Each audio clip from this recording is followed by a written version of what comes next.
Welcome, Greek U Nation, to episode number 320 of the Fraternity Foodie Podcast. I'm your host, Mike Ilon, CEO of Greek University. I'm a speaker and a two-time author. Our second book is called From Letters to Leaders, Redefining New Member Education and Leveraging Belonging to Eliminate Hazing. So go and pick up that book today on Amazon. We call these episodes the Fraternity Foodie Podcast because there is nothing like great food to bring college students together. Fun fact, I know it's hard to believe, but I was actually an accounting major for my undergraduate degree at the University at Buffalo. My problem was that I was, number one, very creative, and also I had lots of opinions. You know what they call an accountant with an opinion? An auditor. Well, we have another accountant on the show today, and I promise you that it won't be boring at all. You are going to absolutely love her. Dr. Theresa Shotwell. She is a distinguished author, professor, songwriter, screenwriter, playwright, and poet. Dr. Shotwell wrote several fiction and nonfiction books, including a best-selling textbook. She earned an accounting degree and an MBA from Golden Gate University, and she worked 15 years in public accounting. She earned a Doctor of Education degree from the University of San Francisco and taught over 30 years in business and education and colleges and universities in California and Florida, ending the last 18 years as a full honored professor at the Florida A&M University.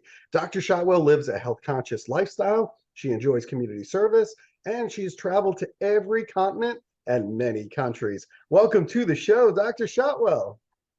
Thank you, Michael. It's a pleasure to be here, and thank you for inviting me. Of course, of course. I mean, I just think you are a fascinating person. You have so many interesting facets to your life that I couldn't really wait to dive in. And I think our audience is really going to love hearing your story. But, I want to go back to your bachelor's degree, your master's degree. You chose Golden Gate University for those degrees. Why was Golden Gate the right choice for you? Well, it fit my situation because I was single. I was leaving a very abusive marriage, moving to California from Tennessee. And so I had to work. I had a child. I was a single mom, and I wasn't getting child support or anything. So I had to work. So I had to find a schedule to fit my needs, and I was determined to get an education because I've always had this negative comment that you'll never get an education. So I was more determined, and it took me about a year to settle in San Francisco before I found the right university that would fit a non-traditional student like me, and that was Golden Gate University. I could do more evenings and weekend courses. So that was one of the reasons. Yeah. I love that you were able to have that opportunity. And, we have to find ways in this country to make education more accessible for adult learners. We have to make it more affordable. I mean, there's so much work to be done, but we need an educated workforce in this country. If we don't, then people are going to go to other countries where it's free. You think about Germany and other places. You're a world traveler, you know this. And they're just going to leave this country, and we're going to lose all the best people, right? That's so true. Oh, unbelievable. Now, you've been teaching for over 30 years. You were a professor at Florida A&M. You were teaching educational leadership and accounting for over 18 years there. What did you like best about that job as a professor at Florida A&M?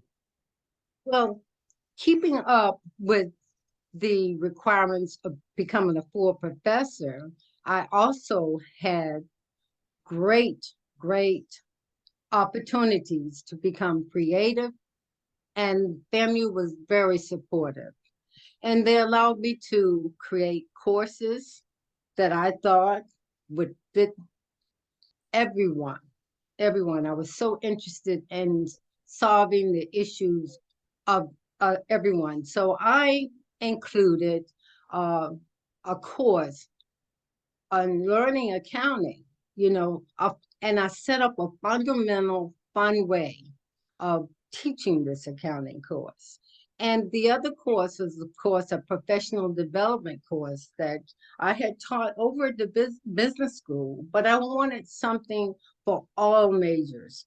When I went over to the education department, where I chaired also and taught, I wanted something that would fit all of them. So I had that creative support with FAMU, and that's why I really enjoyed that time with them. Yeah, that's great to have that support. And I want to follow up on something you said because accounting can be difficult, accounting can be boring. And I can say this, my undergraduate degree is in accounting. So it's not like I'm speaking out of school here. I mean, my wife, she would ask me how my day was as an accountant so she can immediately fall asleep at night. So how can educators teach accounting in a fun way? Well, it was fun for everyone simply because I would first ask everyone in class, what are your hobbies? And so they would mention, oh, I like sports. They come up with different things, sports, dancing, singing, music. It's really funny how all majors have some kind of performing arts or performance activities included in their curriculum. So then I would ask, I want you to identify one item that is necessary for this hobby to be successful. So if they're in sports, they would probably name balls or bats or tennis shoes, special shoes. If they're in dancing or something, they may mention tops or shoes, special shoes. So it goes on and on. So we break it down. Let's say we decide, okay, we're going to take tops, but let's break it even down further to t-shirts. So now everybody's interesting. I said, okay, think about this is your product, but we're going to use t-shirts, but it'll work the same way. So we open up a t-shirt business. Everybody's excited about it. So we also walk through the topics of inventory and the cost of goods sold and how we should price these things based on that cost, and we just move on to the type of inventory where you're going to use FICA or LIFO or whatever, and we talk about these subjects, and people come in and they actually move, pretend that they're buyers or sellers, and they come in and move around. I'm gonna pick this one, I'm pick that. Okay, what's the inventory now? What's the big inventory? What's so they all that is how I make it fun and they get excited. Similar things like that. Mm, I love your approach. I can tell right away that you get your class very engaged in the discussion, and I think the way that you go about it makes a ton of sense to me. Listen, accounting for me was a great foundation. As an entrepreneur, if I understand income statement and balance sheet, then I don't need to go to somebody else to tell me how my business is doing. Right. I can tell, immediately. I go into QuickBooks, I'll pull a report, and I know exactly how this business is doing at any moment in real time. And I also do my own taxes, not only personally, but for the company as well. So, it saves me a lot of time and aggravation, and I know exactly how the business is doing. I think that foundation as an entrepreneur makes me more, how should I say, involved, engaged, knowledgeable, and just understanding of what needs to be done in order to get this business to the next level. Does that make sense? Oh, it does. Right on, Michael. You're on top of it. Yeah, yeah, it really is a good foundation. It wasn't right for me professionally because I am a very creative person, and if you're a creative accountant, you might end up in jail or something like that. But you know what I'm talking about. Yeah, yeah, But yeah. so I was very creative, and I felt like after doing it for a while, I made it all the way to chief financial officer, but Uh, in New York City. But the problem is that I was creative, and that part of me, it felt like it was dying, and I didn't like that feeling. It was a very icky feeling for me, and I knew I had to do something else. But in terms of a foundation, if you're an entrepreneur, I think that there's no better major than being accounting major. And you know what? If you do decide to get back into accounting, at any point in your life, you'll always have a job. I mean, there's Yes, always always. jobs and there's always money. There always has to be somebody that is going to watch out, for people that are sidestepping the rules. There's always going to be a need for somebody like that. Always. Yes. That is so true. So true. Now, the students who are listening right now, a lot of them have trouble balancing everything that's going on in their life. Many of them have a job, they're in school taking classes, they have relationships, they have sports, they have their fraternity or sorority and other organizations they're in. So, do you have any time management advice that you could give college students? Well, let me tell them that the two major components of time management is punctuality. I'm sorry, are punctuality and dependability. Now, with the time management skills, you will be more organized, efficient, and happier. And students rarely consider time management because there are very few penalties for being late, or being dependable. Those who are time conscious at an early age would have less difficulties in this area. They should always remember to waste less time doing the things we have to do, and or to have more time to do the things we want to do. And they can do that by analyzing their time. Just take 1 week, 7 days, 24 hours, and analyze what you are, how you're spending your time. And then you can make adjustments. And after you analyze it, so, oh, I spent too much time in recreation. I should have been doing my homework. Or, just analyze, just take that 1 week and take a severe review of it. And that will help you. I promise you it will help you, but you have to journalize every hour of what you're doing. Time you slept, you could say, oh my goodness, I slept too long. I don't need 12 hours. I could do 8 hours and get more homework done. So these are things that they must consider. And punctuality and dependability is so important because I when I was teaching, I had a point system. If they were 5 minutes late, I deduct certain points. Let's say the whole class was 600 hours, and I mean 600 points. And then if they were late 5 minutes, I would take maybe 20 points away. But if they were late more than 5 minutes, I would take 50 points, okay, for being late. Oh, you could see the students slide in my classroom. They were on time all the time, because they could do it, but there was no penalty before. Now there's a penalty, and you can see how the attitude changed about being prompt. Yeah, you're absolutely right. That accountability piece is just so important. I can't stress that Yes. enough. In student organizations and classrooms or whatever, you need to Hmm. have accountability.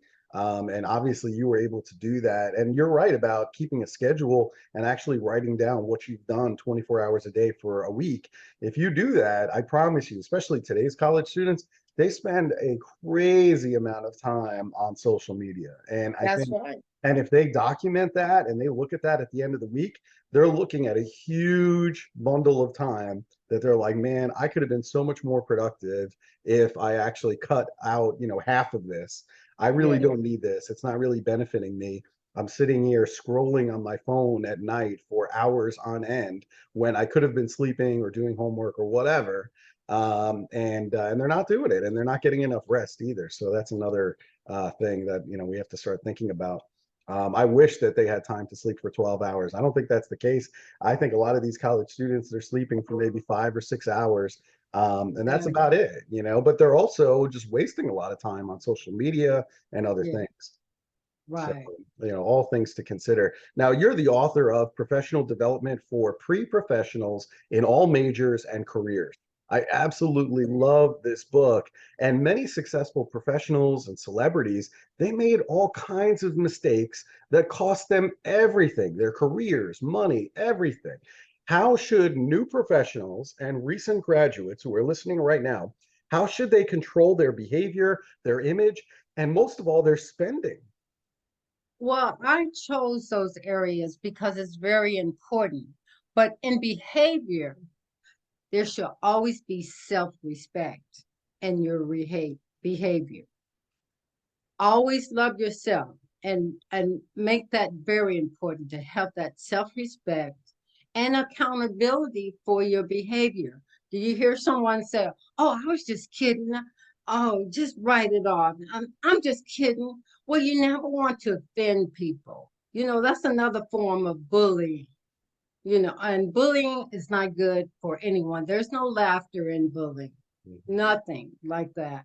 And so you should also develop a self-confidence to project a positive attitude and image in any environment, keeping in mind that good behavior will manifest good image. So if you have a good behavior, you're going to have good image. So again, as you mentioned, don't misuse social media. Don't place erotic pictures or have erotic behavior, whether written or in action, because it will damage your image. Also, check out what you're wearing these days. Who are you trying to impress? Check out uh, what you're wearing and when you're wearing it, because it's so important on how it would affect your image. And people could misjudge you. You could be the smartest, the sweetest person on earth, but if you're showing a lot of skin, they may think there's something else going on with you. They could misjudge you just by that glimpse of what you have on.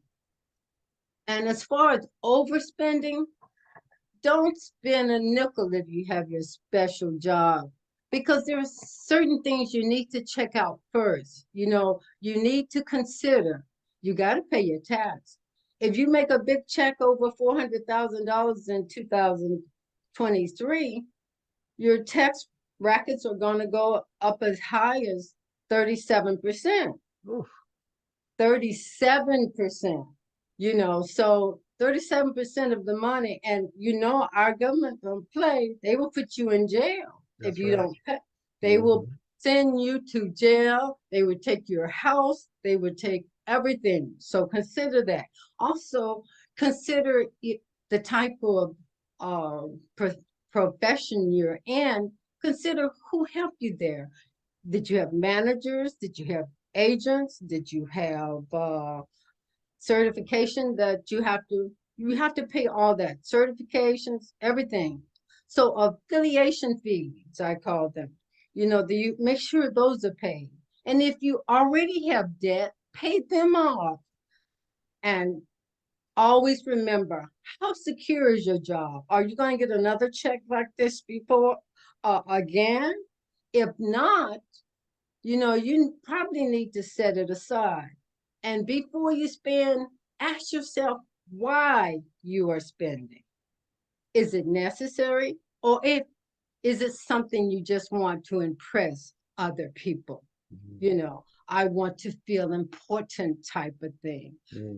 So those are the things that I would discuss. Yeah, those are all great advice for new graduates and new professionals. I made a lot of mistakes. I'm not sitting here saying that I'm perfect. I'm really not.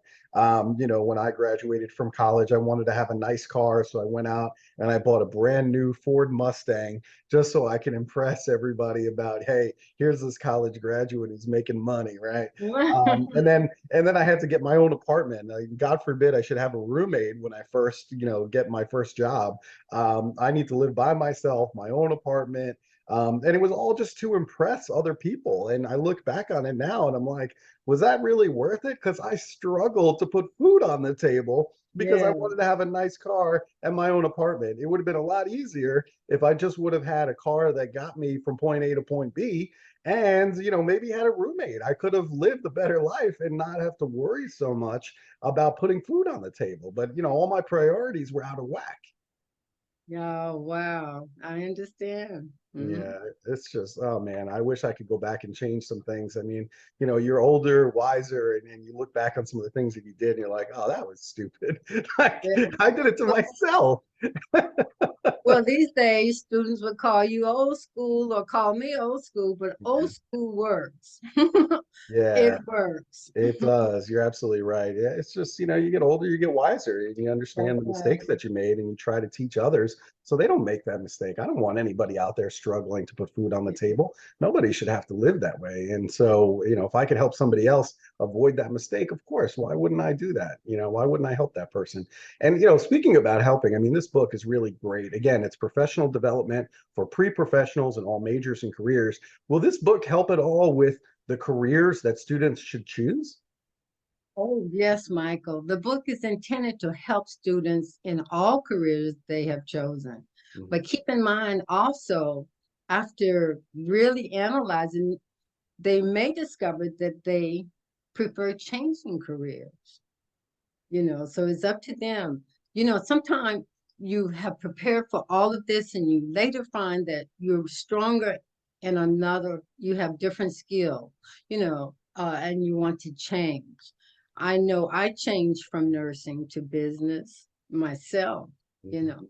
know. My daughter changed at least 3 times, Mhm. in her subject till she figured out what she wanted.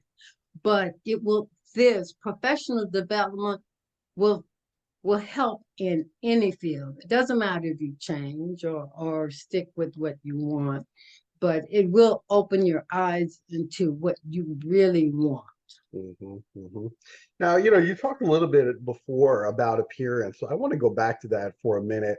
I mean, what are some assumptions that people will make about our appearance? I mean, assuming that, we're wearing clothes and we're not wearing, we're not showing a lot of skin, right?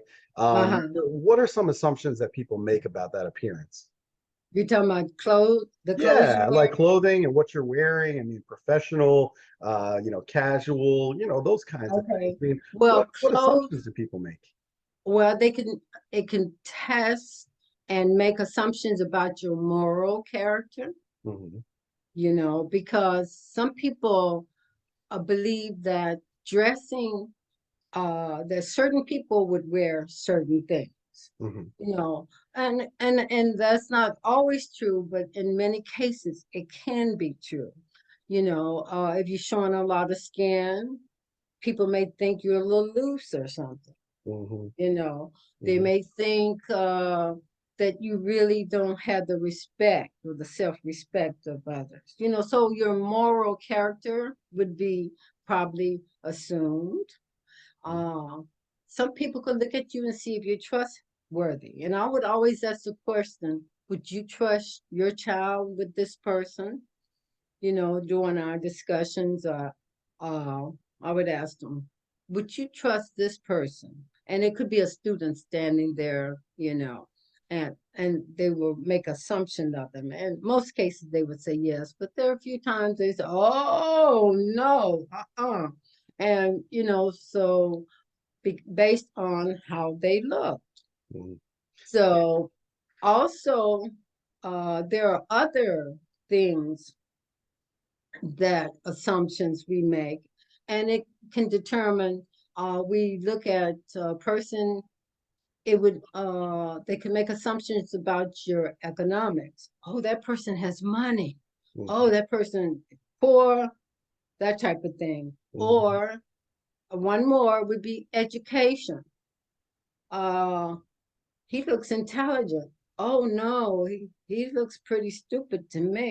That type of thing. So there are so many assumptions that we make. Yeah, that's really interesting.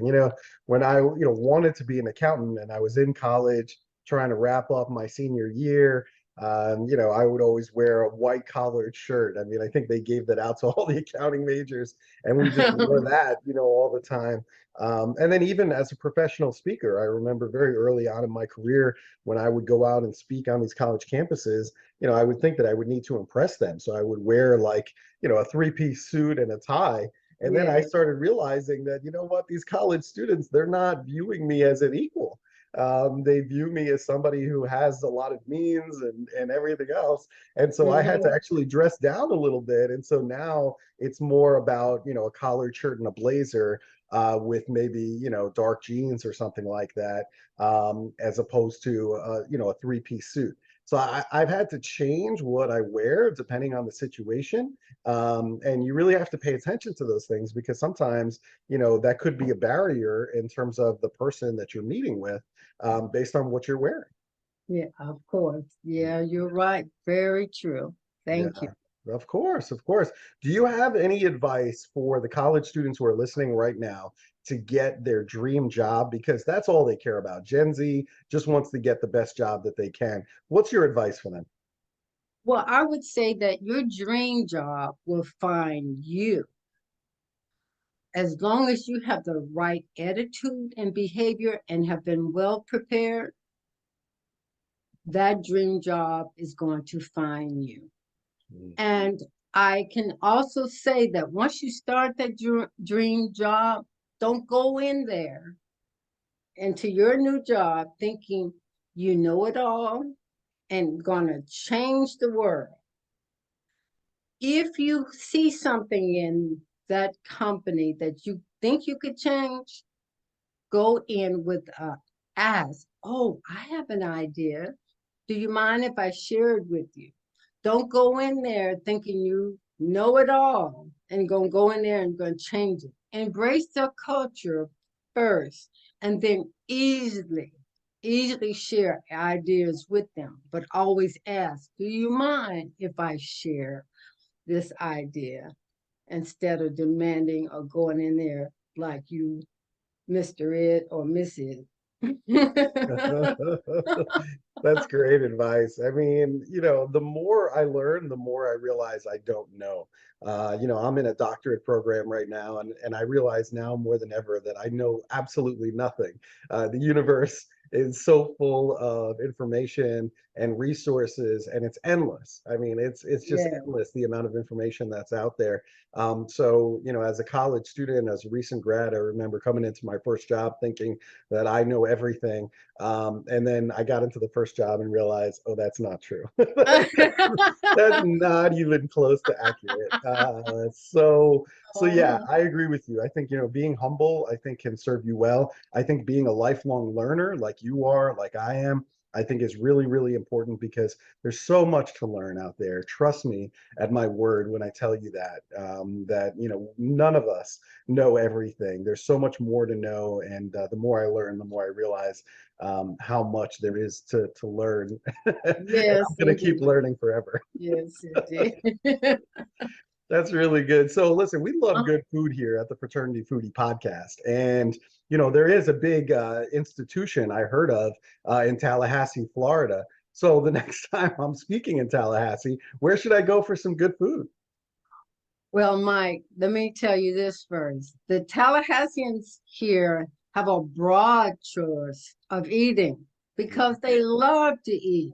Yes. But you're speaking to the wrong person. I'm a vegan and I love cooking. So I don't eat out, but you're always welcome to my house. All right. So the Okay. answer is you have the best food in your kitchen. So what are you cooking that's so good over there? Oh, well, you're probably not interested if you're not vegan. Try me, try me. What are you cooking? Oh, plenty of vegetables. Well, I do cheat about 6 months during the year. I will add salmon Ah, and tuna to my nice. diet just for six. So I Yeah. would cook up a little salmon or tuna, but I just do various things, throw salads together, but I like sauteing my vegetables and I love plenty of fruits and you know what us vegans eat. Listen, you're a healthy eater. There's nothing wrong with that. You don't have to apologize for that. I think that's fantastic. And you know what? Listen, you make some tuna, some vegetables at home, you saute them.